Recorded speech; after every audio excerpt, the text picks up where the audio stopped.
Good afternoon, everyone. On behalf of the Clermont County Chamber, I'd like to welcome you to our latest Clermont to Columbus event. Today, we're honored to be joined by Clermont County's two representatives to the Ohio House of Representatives, Chair of the Health Committee, Representative Gene Schmidt, and Assistant Majority Floor Leader, Representative Adam Byrd. We're excited you all could join us this afternoon. My name's Andrew. I'm the VP here at the Clermont Chamber of Commerce. We're so grateful for our premier investors that make events like this possible. American Modern Insurance, TQL, Duke Energy, Mercy Health, Fairfax Credit Union, University of Cincinnati, Claremont College, Nestle Purina, Brixie Meyer, Huhtamaki, Park National Bank, Shakely, Union Township, Center Bank, Grant Career Center, Great Oaks Career Campuses, Health Source of Ohio, Millicron, Spectrum, and Sporty's Pilot Shop. And a special thanks to our sponsor of our government affairs events here at the Chamber, AT&T of Ohio. The mission here at the Chamber is very simple: to transform Clermont County to one of the world's preferred places to locate, operate, and grow a thriving business. In order to achieve this, we must establish and maintain solid relationships with our elected officials, especially in Columbus. Without the help of these partners, we wouldn't be able to cultivate the environment that brings people to Clermont County to live, work, and play. Clermont County is very fortunate to be represented by these two dedicated public servants who consistently advocate for our community's growth and success. With their deep roots in public service and a proven track record of supporting key projects, they have played a pivotal role in advancing policies that strengthen our local economy and our workforce. Their commitment to listening to the business community ensures that the voices of Clermont County's employers and entrepreneurs are heard in Columbus, helping to shape a more prosperous future for our county. The program this afternoon will be pretty simple. Each representative will provide a brief overview of their legislative priorities, including any key policy initiatives and issues impacting our region. They will share insights into their work at the State House and how it might affect businesses and communities here in Clermont. And then after each one of them has spoken, we'll spend some time discussing some of the other issues being debated in Columbus. Specifically, we'll be addressing questions that were submitted in advance by Chamber members, providing some further insights into topics of interest for our business community. After the event, everyone will receive the contact information for each of our representatives in case you have any additional follow-up questions. So with that, Representative Schmidt, we'll turn it over to you. Well, good afternoon, everybody, and what a gorgeous day. We are one step closer to spring. Yay. My legislative priorities, I have many, but I will just highlight two. One is an breast cancer examination part 2. When we passed House Bill 371 a couple of years ago to give women the ability to find out what is going on inside their body by requiring the 3D or tomosynthesis mammogram. And if there is an issue, dense breasts, etc., then they would get a supplemental screening, either an MRI, ultrasound, or something else that their doctor thinks is warranted. What has happened in the last 2 years is that insurance companies are reading that second look at your breast as a diagnostic. Now, why is that important? Because when you would get the ultrasound or the MRI and a tumor shows up, now you've got to have a biopsy. That is the diagnostic. That's diagnosing whether it is a cancerous tumor or a non-cancerous tumor. But at that point, now the woman is stuck with the bill. It's a loophole that the insurance companies are using, and we are going to fix it, aren't we, Adam? And the other is something I've been working on, and it's with DNA evidence. We have somebody on death row that about 5 or 6 years ago discovered DNA evidence. It showed that he was not the person that committed the crime because it didn't fit with the rape portion of the crime. It excluded him from it. But because he specifically didn't ask for the DNA, his attorney did. After he was out for 2.5 years, he was remanded back to Chillicothe. The third thing is, in conjunction with that, the Ross County prison on December 25th, we had an inmate murder a guard, and it was brutal. It was awful, and it might have been unnecessary. There had been protocols that were put into place for a controlled movement, and they were relaxed. And it was 7 o'clock in the morning. They were in line for chow. This inmate got away from it and brutally attacked the guard. My colleague, Mark Johnson, is working on a reform bill, and I support his efforts. We are working in conjunction. It will be his bill, and that is a priority for me. Other than that, I'm overwhelmed with the health committee. Our new speaker has a different way of looking at the budget. Instead of having it just in the hands of the finance committee, he opens up the dialogue to other members that sit on regular standing committees. I happen to be chair of health, and I'm also on finance. So I have members that now get to hear the health portion of the budget in our regular standing committee. They don't have any authority to change it, but they clearly can make recommendations. And because so much is going on in the health arena, I actually had to create 2 days a week for us to get all the testimony through. But it's very enlightening and enjoyable. And now I'm going to pass it along to my colleague. Thank you, Jean. So, as Rep. Schmidt said, there are a lot of hearings going on in Columbus right now on the budget, and the part of the budget that I am making a priority for myself is that when it comes to school funding. And so you might be aware that the governor makes a recommendation, makes a proposed budget. And so now it's in the House's hands, and we get an opportunity to make changes to that. And if Representative Schmidt or myself have proposed changes, our deadline to do that is in 2 weeks from today. And so we are working on a tight timeline for that. And so, we're looking at when it comes to school funding, I think it's important that we make changes. There's a misperception that continues to exist around Ohio that school funding is unconstitutional.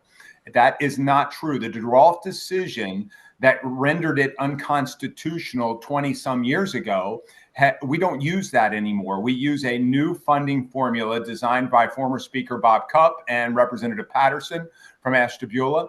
And so we are no longer unconstitutional when it comes to school funding. However, the formula that those two men came up with needs to be tweaked a little bit. We're looking at several options, perhaps changing the inputs, changing categoricals for students who are economically disadvantaged or disabled students. We're looking at base cost, perhaps. We're looking at phasing out funding. Phasing out the guarantees for those schools that are on the guarantee. And we'll be running those simulations for every school in the state of Ohio over the next 2 weeks to try to determine what its impact will be. And so, again, that's a priority for me. I have a couple of other bills that I am working on. One I just introduced this week, which would restore instructional hours that were lost in 2014. And so formerly, schools in Ohio had to be in school for 180 days. And the state of Ohio changed that to 1,001 hours. And so that takes you approximately back to, so you can compare apples to apples, 1,001 hours might be 161 or 2 days. And so, time matters. And when you see that the state of Kentucky has 1,062 hours, the state of Michigan has 1,082 hours, Indiana has 1,080 hours, Texas has 1,260 hours, the country of South Korea has 1,300 hours. I think you can see that our students are falling behind these other states and countries, and they're certainly not where we were as a state 10 years ago. So that's a bill that's a priority for me. I hear a lot from my constituents regarding kindergarten enrollment, and I've got a bill that would change the date for kindergarten enrollment in a way that I think will be fair, so that a student has to turn 5 by the first day of school instead of by August the 1st. I have a bill on annexation, and so we have a situation here in Central Clermont County. This bill on annexation is going to make some people happy. It's going to make some people mad at me, and so I've heard from a lot of people on the issue of annexation, especially in the Batavia community. And so this bill would limit a village's ability to annex land. This bill would also limit the ability to put a CRA in place without the approval of the school board. And so this bill is a reaction to that. It's going to get its first hearing this coming week in local government committee. And that's going to be an interesting bill to follow. Like I said, there are going to be, the business community might be opposed to this. Some parts of the business community that think that the current law allows for greater development. Municipalities will probably be opposed to this bill. But I also think that county commissioners, township trustees, airports and so forth, school boards, and people who like their school, they're going to be in favor of this bill. So we'll see where it goes. It's got an interesting future, I think. And then I also have a bill that I'm reintroducing, which would change the standard on teen drinking. Of course, you're not allowed to provide alcohol to someone else's child. Current law says you cannot knowingly provide it. This bill would change one word, change the knowingly standard to recklessly. And so what that means is that the prosecutor in a county would have greater leeway in going after parents who are stocking the fridge, collecting the keys, going upstairs, and not knowing that teen drinking is going on downstairs. And this is a bill that came to me from a constituent who was concerned about sexual assaults that were happening to young girls in a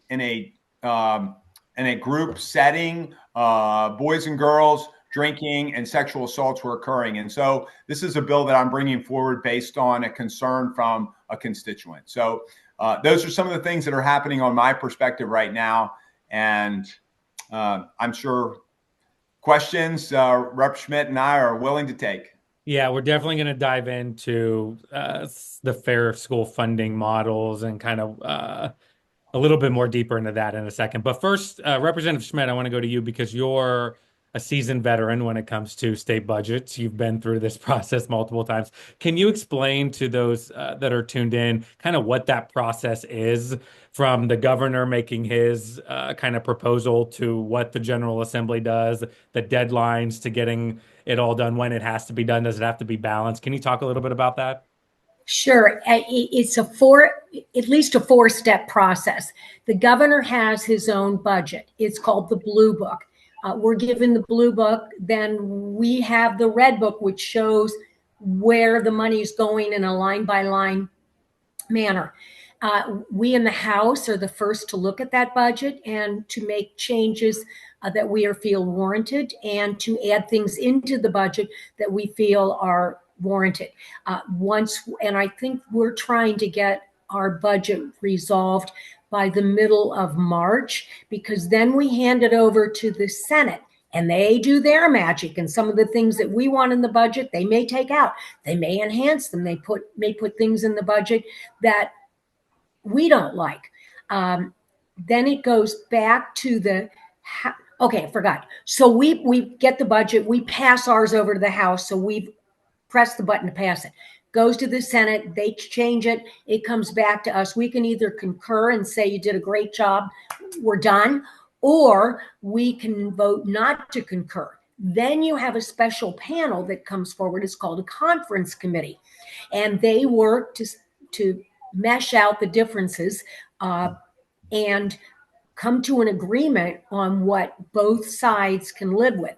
Then it goes back to both respective chambers with an up or down vote. Can't change anything. You're either a yes or a no. We have to, by law, get it done by June 30th. Now, there have been times in the past where that clock stops for a little bit before 12 at midnight on June 30th, like 7 or 8 hours. But we do have to have it done by June 30th. Then the governor, because he has the power of the pen, has the ability to line item anything in that budget. For instance, the last biennium, he lined items, some things in the budget, and I think we overturned them. I know we've overturned some things for him. It's been a while, but then we have the chance, if he line items something, if we can get 2/3 majority in both chambers, we can say, no, Governor, we disagree with you, and then it stays. And So this it's a laborious process. and this process happens every 2 years. Every 2 years. And then, And in the other year, we have another budget, and that's a capital budget, and that's projects like roads, buildings, sidewalks, those kind of things. And that will be a year from now. yeah. Pickleball courts. Please? Pickleball courts. That everybody wants a pickleball court. I would be shocked if Adam and I didn't get at least one request in the capital budget in a couple of years. Of course. But the exciting thing is happening as we're looking for money to make sure Ohio is a great place to live, work, and raise a family. We're going to celebrate our 250th anniversary next year. And Clermont County has its own special feature of some artwork that's going to be in Miami Township to kick off their celebration. But Cincinnati has hooked up with the river community, and in October, they're going to start with a huge celebration starting in downtown Cincinnati and going all the way up the river. We've been asked to help support that.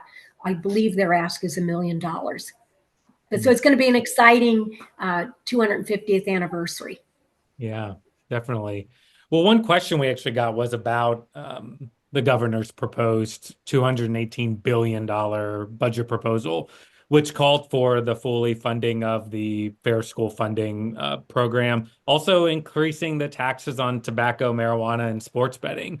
So how do you kind of view those proposals within the governor's budget? And then what are some of your priorities that you're hoping to kind of see in the budget? We'll start with you, Representative Byrd.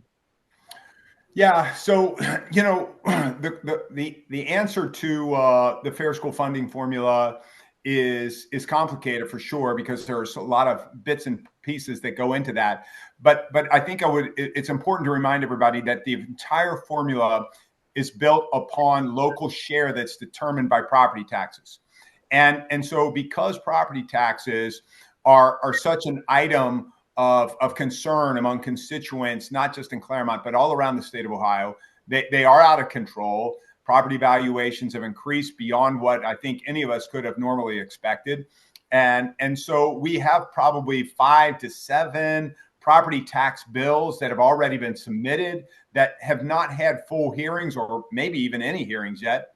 And so many of those property tax bills have the ability, have the language in there that will touch the formula, because the formula is built upon property taxes. And so this is what's going to make the next couple of months really complicated on this issue, because, the House could pass changes to the formula, and then later on we pass a bill on property taxes that would then change what we just did with property taxes. I'm sorry, with the funding formula. And so this is going to be a delicate balance over the next couple of months. It may necessitate a property tax fix that affects schools to be part of the budget and part of the school funding formula, and do it all at the same time. But that's not going to happen in time for Representative Schmidt and I to get budget amendments that are due in 2 weeks. Okay. And so we have a deadline 2 weeks from today to submit her budget request, our budget amendment request, and mine to amend the governor's proposal. And so, we're going to go ahead with some funding formula tweaks, I would predict, despite the fact that property tax bills might change it. And so if that happens, property tax change happens in the future, then we'll have to come back later and amend the formula if required. Okay. The other thing that's really important to note here is, despite whatever amount we're already committed to public schools, to change the inputs in the formula to FY24, it would cost us an additional $1 billion on top of what is already allocated. And so there's certainly concern about that price tag. And so, there's other options that go with that. Perhaps instead of going to 24 inputs, you could go to 23 inputs, which would be some savings there. There's also, we may decide that it's in our best interest to change the base cost per student and rise that artificial of the inputs. Also categorical, like I said before, when it comes to economically disadvantaged and students with disabilities, we may decide to up that on its own, independent of the rest of the formula. There's some money that goes to urban schools that's a supplement. We may decide to take that away. Certainly the issue of public school transportation. Currently, this is a shocking number, guys, but the governor's proposal has almost $1 billion in year 2 for public school transportation for schools. And I'm not proposing that we take that away. I think it's an acknowledgement of how difficult public school transportation has become because public schools have to transport kids to all kinds of different locations. So, I don't have an answer for you yet, other than to say that we're running the numbers of the what's the big picture cost of doing X, Y, Z, and others. And once we get those big picture costs and we fit that puzzle together, then we'll run a simulation that will simulate what that impact will be on every school in the state of Ohio. Okay, you were talking about the proposed tax hikes for cigarettes and for the marijuana. We haven't even resolved the whole marijuana issue at this point. We have to be careful in the taxing formula that we use that we don't outprice us, that people will go to Michigan to get the marijuana because it would be cheaper. No different than people on my side of town that go to Kentucky to get their tobacco and their alcohol cheaper across the river. So I don't know what that answer is going to be, but I will caution my colleagues on this. I don't think it's time. Now is not the time to use what I call sin taxes to balance a budget. We do have enough money in the budget to answer the needs of Ohio. We have a president who I absolutely love, and I absolutely love what he's doing, and we have to cut spending. But we have to be careful with the Medicaid expansion that Governor Kasich adopted. That has allowed us to grow and help people because it's basically 90 cents on the dollar with the federal government. What happens if the federal government reduces that price? We are going to be on the hook for that. And where do we get the money for that? Years ago, when I was in the state legislature, we had an issue where we didn't have anything in the rainy day fund, and we had to come up with money. And so you wonder why your flowers at your florists are taxed, your dry cleaners taxed, other things are taxed. It was a way to build revenue. We also put a 2-cent sales tax on that expired in 6 years to settle the debt. So I'm opposed at this point to raising cigarette tax to $1.50 to continue to expand, not just address our needs, but to expand programs. I think we've got to be very cautious of this because I think we're looking at the cliff in a very short period of time. Yeah.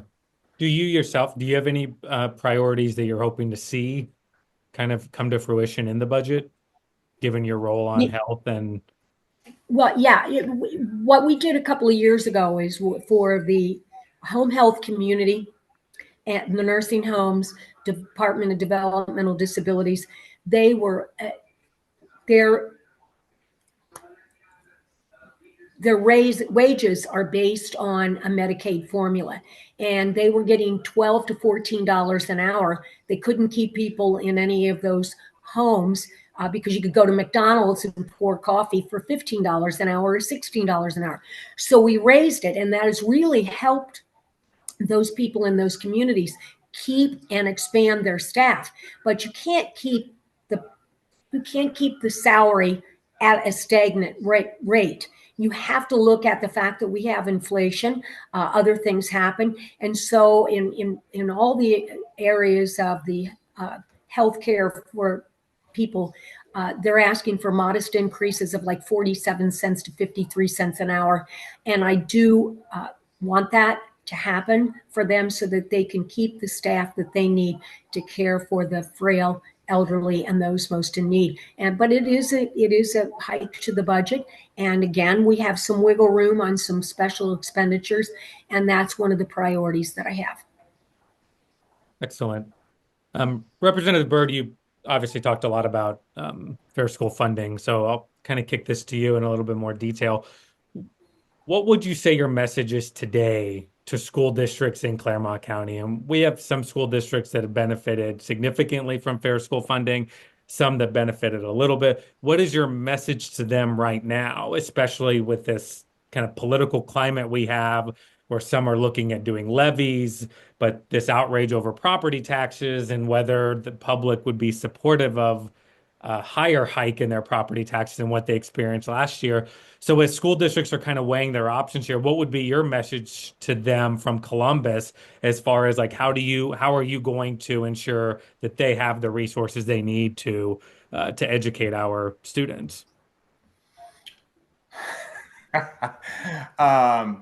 Boy, that's an easy answer, isn't it, Andrew? No, it's not an easy answer. The message is that I don't think that the boy, there's never, you got to be careful of putting yourself in a position where there's never enough money, and you're going to have to continue to make judicial and prudent decisions. And I think that you cannot continue to do things just because that's the way you always did them. I think you're going to have to embrace school choice. I think school choice is upon us, never to leave us. And I think as a school district, it's really important to have the attitude that we want to be the school that parents will choose, because parents have the ability to homeschool. They have the ability to go to a charter school, a parochial school, a non-public school, and they have the ability to open enroll to another public school. And so it's important to operate from a customer satisfaction position where I want to make sure that I am the school that parents want to choose and that I am providing the best educational opportunity. And so the more students that are attracted to your school, I think the better off you'll financially be. It allows you to keep the programs that you have. It allows you to bring more of that per pupil cost from the state of Ohio. And so the more students you have, the better off you'll be. Now, I know that for some of them in our rural situation, that's not quite doable. And so, it's always going to be difficult, and there's never going to be enough for everything that you want to provide our students.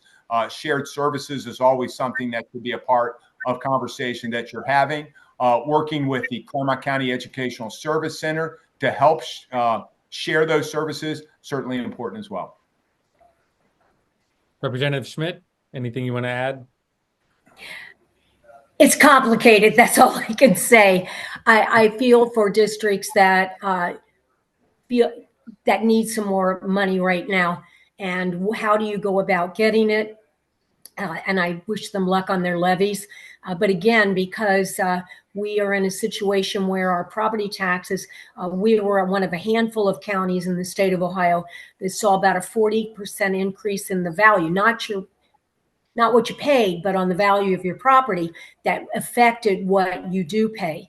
And until we get that corrected, I don't think Adam and I or anybody else have a real answer as to how do we make this formula work in the future. Yeah. I'm glad you brought that up because that's actually my next question. Obviously, we got a ton of questions about property taxes. not only as it compares to fair school funding and how we fund our public schools, which is so complicated, your average voters out there don't quite understand it. I most of the time don't understand how the 20 mil floor and how all that works. So as you're navigating through that, what are some of the proposals you're seeing about addressing this increase in property taxes we saw? I know Representative Schmidt, I think you introduced a bill that has to do with property taxes. So what are you seeing? What are some of those conversations like? And then realistically, do you think we'll actually see some level of a resolution to this? I know there was a lot of proposals last General Assembly addressing it. We didn't really see any actually cross the finish line. So second part of the question is, do you think we'll actually see some movement on this? We'll go to you We will first, see, Representative Schmidt. we will see some movement. My bill was rather simple. I looked at the increase for the folks in Clermont County, and I said, well, let's go back to the 2022 bill and start, and that would be a flat rate until we get it fixed. It's an interesting situation that we are in with the whole housing market. We have a shortage, and that shortage is elevating the price of homes beyond what they're really actually worth. If you want to know what the value of a home is, ask the bank, because when you go to get a loan, they're going to appraise your house, and they're only going to lend you money on what they believe the value of the home is. This isn't something new. My father took me around in his car when I was a little kid. He appraised houses, and that's what happened a billion years ago, and that's what happens today. But we're in a situation now where the bank says your house is worth 300,000, so I'm going to lend you money on 300,000. But in order to get the house, because of the shortage, it's almost like an auction. You're paying 350,000 for the house. You have to put your own $50,000 worth of cash into the house. Is that the value of the house? Because once we resolve, I could go on and on about the 5 different reasons why we're in this crunch.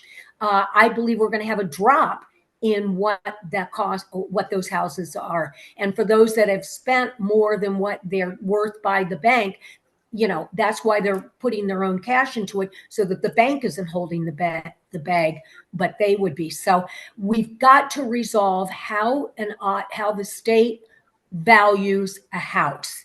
And if you tweak it, you're going to end up with what we had back in the 70s with House Bill 920, which every school district and every fire district and everyone else bemoans all the time.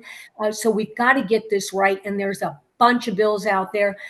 Mine isn't the perfect solution. I don't think any of them are, but I think if we can grab a handful of them together, we might find something that will sustain us, not just now, but in the future, and not have the draconian effect that 920 had and continues to have.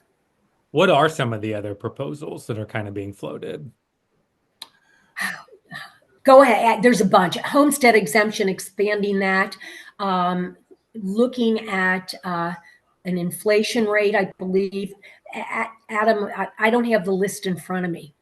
I don't either, but Jean just mentioned the one that I kind of like the most, and that is one that does not allow your property value to go up more than the rate of inflation. And so you may remember in the last presidential election, one of the candidates talked about taxing unrealized capital gains, okay, which was a very unpopular stance to take. And I think that's where we're at when we're taxing properties based on a valuation that owner has never actually realized. So if I bought my home for $100,000 and now you claim that it's worth $200,000, and now I've got to pay property taxes on $200,000, I've never really realized that capital gain. And to me, that's very unfair to the property owner to tax them on an unrealized gain that they've not experienced. And so that's why I kind of prefer the one that limits valuation increase to the rate of inflation. But Rep Schmidt is right. There are 5, 6, 7 bills, and I think they'll have hearings on all of them and then decide which 1, 2, or 3 to adopt individually. or perhaps combine several together in one big, beautiful bill. When you look at what this hyperinflation has done just to homeowners, you have to think about the farmers because they're on a CAUV.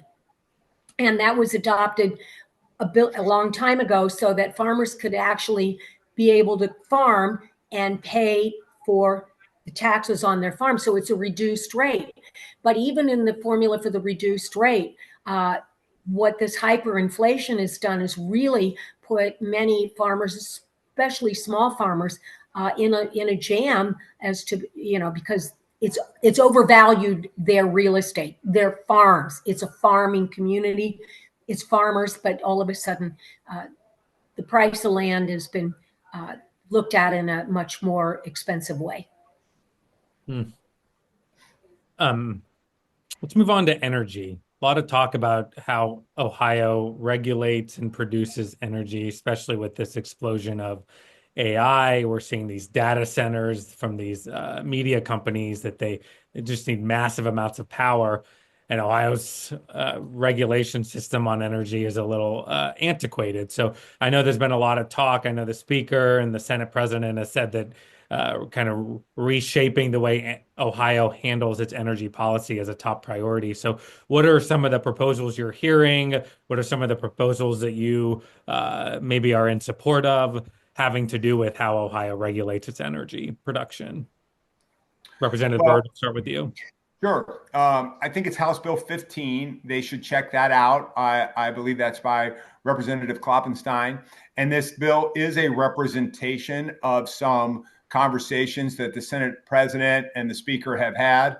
And so some of the big talking points on this would be stopping subsidies for solars, stopping subsidies for wind, stopping subsidies for coal plants, especially the plant that is in Indiana. And so opening the market up to a little bit more fair competition and in hopes that when you do that, we're going to increase the motivation and incentive for generation in Ohio. We want actual generation in Ohio. And certainly in Southern Clermont County, we want the Zimmer plant back up and running. I hear from people all the time about this issue, and we would like to see Vistra Energy find the environment in Ohio to be conducive to them producing electrons again. And, maybe they'll use coal, maybe they'll use gas, maybe they'll use nuclear. I don't know what there would be in their best interest. That's for them to decide. But we do want a situation in Ohio where Vistra Energy is incentivized to reopen the Zimmer plant in Moscow. And that's kind of where we're at right now. There's some other parts to that energy bill. I would encourage the listeners to go check that out, House Bill 15. But ending the subsidies, the state of Ohio not picking winners and losers anymore, that's where this is mostly at. I'd like to add, we are at a point in our life where we have a lot of new energy sources coming to light. One is nuclear. When we thought of nuclear power, we think of 3 Mile Island, a huge, big production. We have smaller units of nuclear energy that are easier to get to the marketplace. It's not a 25-year wait, maybe a 5-year wait. They're less dangerous to the community, but they do provide an alternate source that provides clean energy. The thing is, we in Ohio have to welcome all of these opportunities. And I think that House Bill 15 is trying to open the market beyond getting rid of subsidies to being a place where new producers of energy want to come to and manufacture that production of energy here. Why not? We're the Midwest. We're the beltway between Canada and Florida. We have so many opportunities along the way, and we should be the Energizer Bunny for the region. Absolutely. Let's move on to another a big hurdle that we hear a lot from businesses in the community, and that's access to affordable childcare. And the families, the working families in Clermont County that struggle with that, and that may prohibit them from taking that promotion and may prohibit them from taking a job because they don't have access to affordable childcare. What policies do you support to expand childcare availability and affordability? We'll start with you, Representative Schmidt. Wow, that's not in my health committee. I know that folks want more money going into childcare, but it is expensive. Do you expand it through the schools, but then you have to give the schools more money? Do you invite businesses to have childcare on their campus, perhaps giving them a tax credit in order to create a work environment where the parent and the child can actually meet at lunch? Those are some of the things that are outside. How do we find money in the budget to provide families that need help and struggle with the child care cost to continue to work in Ohio and not face $500, $1,000 a week on childcare, and that's what the cost can be. Yeah, Representative Byrd. Rep Schmidt alluded to the fact that there's only so much in taxes, and we have people who are calling on us to reduce or eliminate income tax. Obviously, we just got done talking about property tax, and maybe not everybody knows that the state of Ohio actually pays a portion of everyone's property tax bill right now. Okay, so anything that we do or touch on property taxes or eliminate them further, the state of Ohio may have to make up to your local school, your local library, your local park that are that are all dependent on property taxes right now.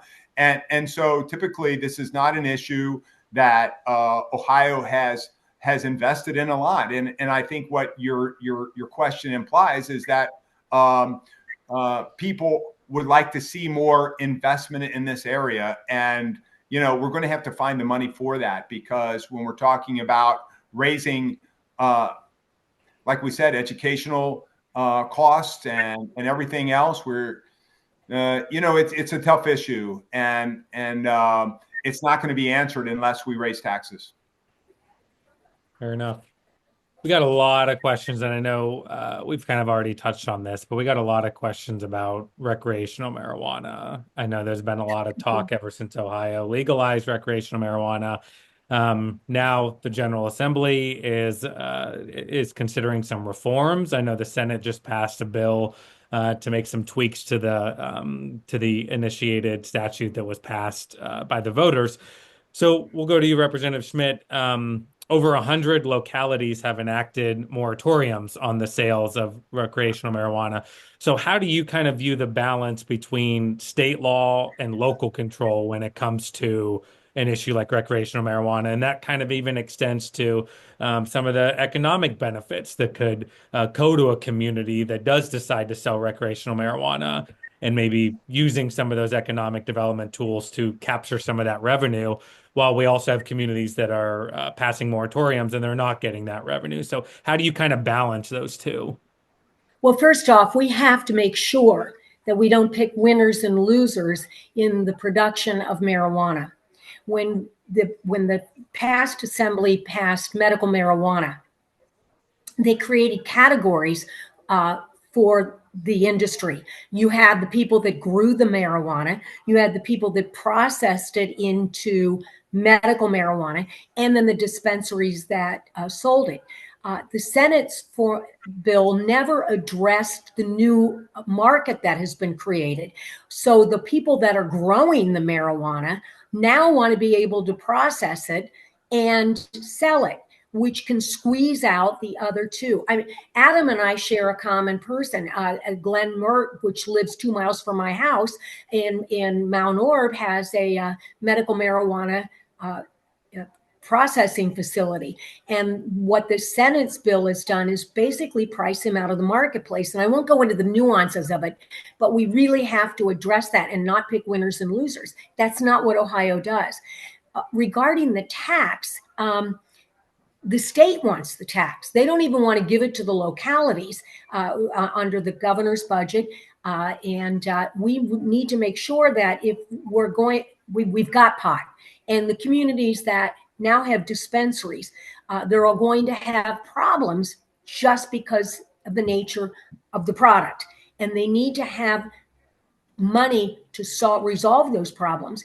And, they need to benefit from the taxes as well. And so I don't know what the right balance is, but I know Union Township has several dispensaries, and to all of a sudden say, hey, Union Township, you're not getting any money. We're going to grab it all. I don't think is fair to the communities in Ohio that already have dispensaries. And I think that's why you're seeing a pause with local communities going, wait a minute, I don't even want this in here, but it was attractive to get the tax. Now I'm not going to get the tax. I really don't want it. So we have to think about what is the best use for those tax dollars and how it helps not just the state of Ohio in general, but the local communities that are dealing with the growth, the processing, and the dispensing. Mm-hmm. Representative Byrd? Sure. I agree with Governor DeWine on this issue. When the voters voted on issue 2 and said yes to issue 2, I think what they were saying is we want to be able to use marijuana. I think that all the other stuff in there about taxes and the amount of growth, all of that was written by a lobbyist or something that was employed by the effort. And so that's why I feel comfortable with making some changes to issue 2. The people said they wanted it, and so we're not going to take that away, of course. Regarding the parts that are in this current Senate bill that I think passed out of the Senate, the House is going to have its own version. That bill does not allow community use. And I think that I, for one, want to see that stay in the bill. I don't want there to be community use. I don't want, when I go to the park or when I go to the Reds game, I don't want to be able to smell or be bothered, or my children or grandchildren to be bothered by that. I also don't want it to be available at arm's length reach in the grocery store or at Kroger. I think it should be not easy for our children to obtain. It shouldn't be easy. It shouldn't be located close to a school. And so, those are I think there are some reasonable common sense kinds of guardrails that we can put around this and still comply with the intent of the voter on issue 2. Excellent. Representative Schmidt, I want to go back to you on your DNA bill. I know this is something that you've been very passionate about for a while. I know you've done some extensive work with the Innocence Project at the University of Cincinnati. Can you talk a little bit about kind of where that passion comes from, and then what you're hoping legislatively you'll be able to do? I know you've helped some folks in the past with the Innocence Project. Can you talk a little bit about that? Well, I caution anybody to go hear Sister Helen Prejean speak like I did 12 years ago. And then you understand that the criminal justice system may offer you a fair trial, which is questionable sometimes, but not a fair outcome. And when you have 10 people lined up, you have 4.5 of those 10 people that, for whatever reason, didn't get a fair trial, whether the prosecutor withheld evidence, they didn't have an attorney that understood the criminal process when they went to trial, et cetera. So beyond that, I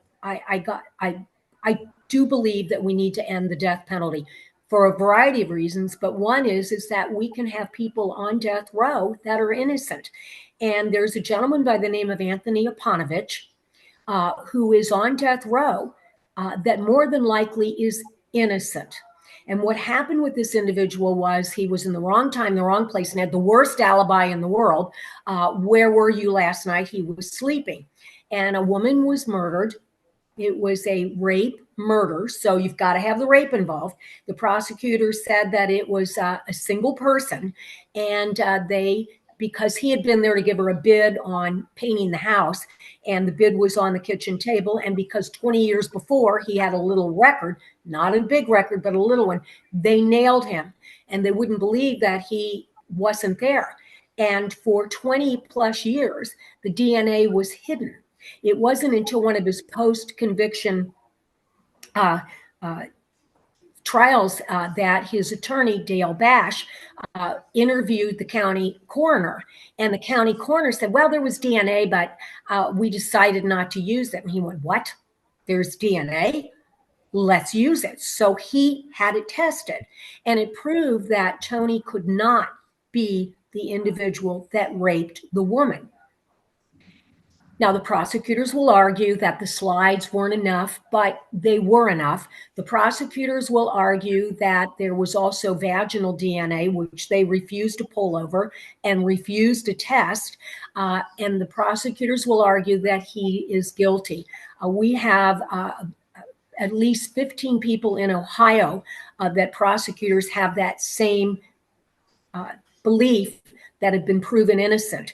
I am working diligently to get at least a clemency hearing for Tony, in addition to the bill that would allow someone else besides the person in prison to actually ask for the testing of the bill. The interesting thing in Ohio about clemency hearings, it's not a law, it's a policy with the parole board, that if you believe somebody is innocent and you get 500 letters and all across the state of Ohio, and you deliver them to the parole board and to the director and to the governor, you have an assumption that they've at least read them. And no, they have not. They will not. This is state policy, not law. They will only read those letters when a date for execution is heard. I'm trying to get the attention of the governor and the parole board to say, I really think you need to look at Tony's case. Let's get another trial on this. By the way, for the last 36 years, it has been since he was charged and convicted. Of those 36 years, he was out for 2.5 years because of the DNA. It was without prejudice from the judge. And when the prosecutor discovered he specifically didn't ask for it, they put him back in. And I will add this, I'm working with the Prosecutors Association so that they are comfortable with the bill. And the compromise that I had to make is that when we get this passed, it will not help Tony. He will still be on death row. Powerful. Representative Byrd, obviously your extensive background in education, public education as a former superintendent. Can you talk a little bit about House Bill 62, your bill on the College Credit Plus program? This is a bill that I tried to get passed in the 134th General Assembly. tried to get it passed in the 135th General Assembly, and here we are back again in the 136th. And this is a bill that I'm working on with Representative Pizzulli. And so this is a bill that's really important to Appalachian schools and rural schools. And so the part that might be interesting to your listeners is that in the College Credit Plus program, a student decides to enroll in a local community college or any other college in Ohio, and so it's the responsibility of that school, that local school district, to pay the tuition for their student who is going to an institute of higher ed. Okay, no problem with that. We understand that. Okay, the part of this bill that we are seeking to touch is the part that requires the local school district to pay for the textbooks and curriculum materials for their student that is attending this Institute of Higher Ed. And so Keith Faber, our Auditor of State, came out with a report about 3 years ago that stated that he thought it was a fair system to require the higher ed to use open source material, okay, so that's, quote, free. And if they can't use open source material, then they would have to split the cost of textbooks and curriculum 50-50 between the Institute of Higher Ed and the local community high school. And so that's what this bill is seeking to do, is to share the cost of textbooks so that it's not all coming out of the local school district. Interesting. Well, with that, we are just about out of time, so I'd like to give you each just a minute or two to, if you have any closing remarks or anything you'd like to say. We'll start with you, Representative Schmidt. Well, thank you for joining. We are at an exciting point in Ohio in that we are being recognized across the nation as a place that you really do want to set your business in, because we do have great schools, great communities, and we're working towards finding solutions to the housing situation in America. We are right now in the throes of our budget. That operating budget encompasses just about every facet of your life. If you have an issue, or you have a concern, or you have a want that we haven't addressed, please contact either myself or Representative Byrd. We can talk. We've only got 2 weeks to submit our request into the budget, and we want to make sure that every voice is heard in our communities. And so, Andrew, are you going to give our contact information at the end? Yes. Okay. Andrew's going to give the contact information, and Andrew, you can give him my cell number. I'm a brave person. You are. Representative Byrd. Yeah, you asked for legislative priorities at the beginning, and I gave you 5. And I just want to point out, Andrew, that 3 of the 5 came from a constituent. Okay, they were not my idea. They were ideas of constituents right here in Clermont County. And I continue to state that the best bill ideas come from constituents who have an everyday problem, and they brought it to my attention. And I've got a couple of other bills that I have not introduced yet that are also the result of constituent concern. So the point is, guys, those who are listening, if you have a concern, if you have an issue, if there's something in state law that is causing you heartburn, then reach out to me or Rep. Schmidt, and we're willing to work on a bill that would help fix the problem. We're willing to work together. Rep. Schmidt and I have worked together on bills in the past, and for the betterment of Clermont County. And so our best ideas come from you. And I would just put out there my email address, rep63@ohiohouse.gov. I put out a weekly newsletter, and it goes out every Friday. And if you would like to be on that newsletter list, send me an email at rep63@ohiohouse.gov, rep63@ohiohouse.gov, and we'll make sure that you get the weekly newsletter. Excellent. And like Representative Schmidt said, I will include both of their offices' contact information in a follow-up email. We also did record this, so it will be available on our YouTube channel probably sometime next week. So with that, unfortunately, we are out of time. On behalf of the Clermont Chamber of Commerce and our business community, we want to extend our sincere thanks to Representatives Gene Schmidt and Adam Byrd for joining us this afternoon and sharing their insights. We appreciate their continued dedication to advocating for policies that support our economic growth, workforce development, and the success of Clermont County. These conversations are so invaluable, and we look forward to continuing this dialogue in the future to ensure our businesses and our communities are heard. Thank you again for your time and commitment to our region, and thank you to everyone for joining. Hope everyone has an excellent afternoon. Enjoy some of this warmer weather, and we will be in touch.